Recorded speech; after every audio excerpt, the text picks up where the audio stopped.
Hi, I'm Gene Steratore, CBS Rules analyst and longtime sports official. For the adults watching this video, you grew up in a world where officials, umpires, and referees for youth sports took their place regularly and reliably ahead of game time. Today, unfortunately, it's getting harder and harder to fill those jobs.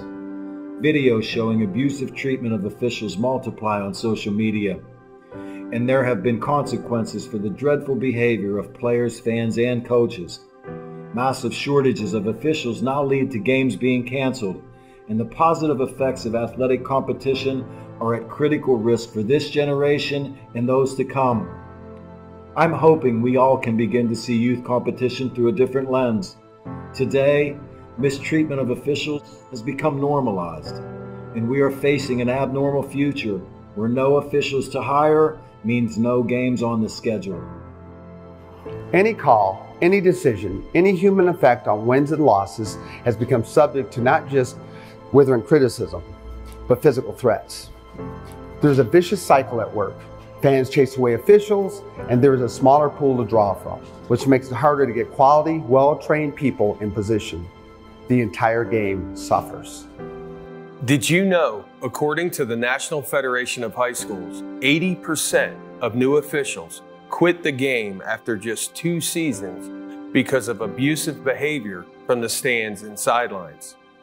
This sort of verbal abuse and threatening behavior takes a toll on all officials and makes them leave the game altogether. Did you know, from 2018 to 2022, an estimated 50,000 high school referees, roughly 20%, have quit. Half of the remaining referee population is at least 50 years old, but young officials are rarely staying more than 3 years in the job.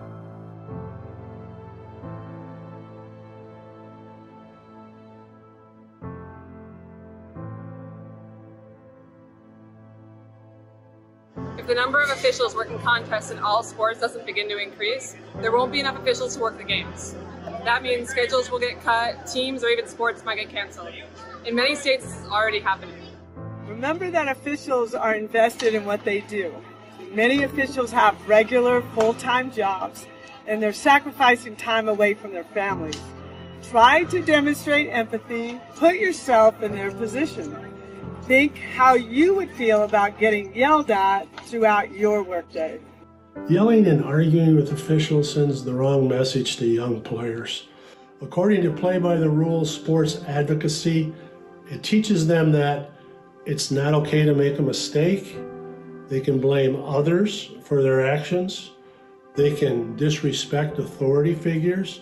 And it's okay to be rude and selfish. You know, officials enforce rules, keep competitions fair, and make player safety a priority, allowing youth sports to be a valuable arena for growth. If we can all just work together and be more empathetic to not just the officials, but everyone else in youth and high school sports, we can then preserve what many of us have embraced about athletics. And you and I know the benefits of sports, right? Let's spread that gratitude and be proud of what we can build and not blind to how it's being torn down. Calling officials cheaters or corrupt, it's not a game. Insulting referees, it's not a game. Threatening officials, it's not a game. Berating young umpires, learning the ropes, it's not a game. Violent language in the stands, it's not a game. Verbal abuse from the sideline, it's not a game. Screaming at a referee in the parking lot, it's not a game. So what happens now?